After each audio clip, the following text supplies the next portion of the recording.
Bonjour, bienvenue pour cette nouvelle vidéo sur le thème de la foi.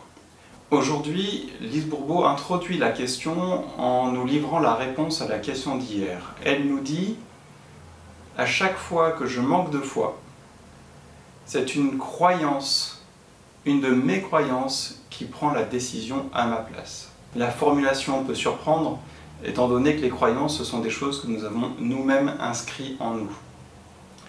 Mais les croyances, si vous vous souvenez bien de ce que je disais dans une vidéo précédente, nous les avons mises en place pour nous protéger. C'est une espèce de pilote automatique, un réflexe que l'on introduit dans notre comportement, dans notre façon de penser, dans notre façon d'appréhender le monde, pour nous protéger, pour ne plus avoir à s'occuper de se protéger de ce que l'on craint.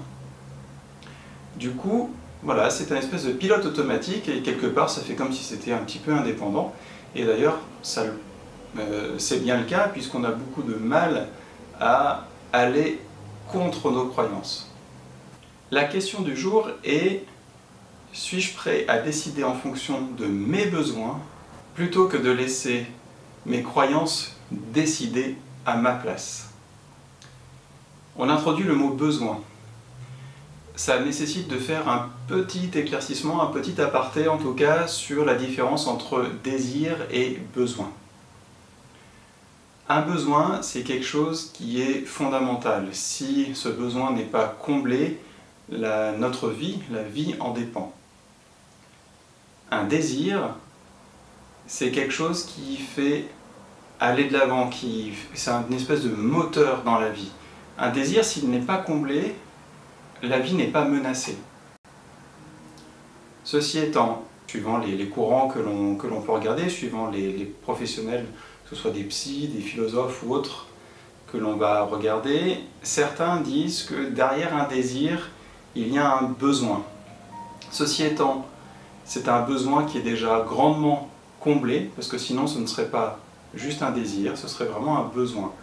Maintenant que je vous ai présenté succinctement la différence entre un besoin et un désir, revenons à la question.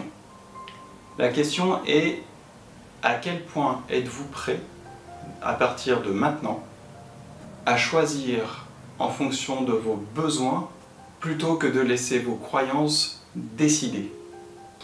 Si vous décidez, coûte que coûte, de défendre vos besoins, quitte à aller finalement contre vous-même, contre vos croyances limitantes, il s'agit d'un engagement.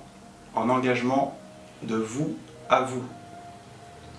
Le tout est de savoir si vous voulez faire cet engagement et qu'est-ce qu'il pourra vous apporter. Qu'est-ce qui pourra vous apporter? Eh bien justement de vous défaire de ces croyances limitantes et de pouvoir mieux créer la vie que vous voulez en ayant plus foi en vous pour aller dans des choses qui jusqu'à aujourd'hui vous paraissaient peut-être difficiles, voire infaisables, insurmontables.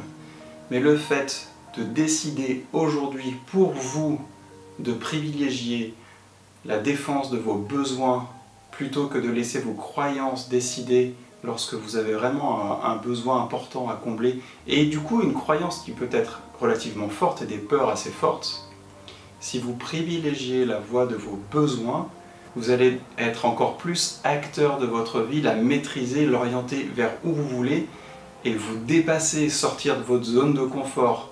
Faites-le petit à petit, c'est sûr que sortir de la zone de confort, d'où son nom, c'est très inconfortable.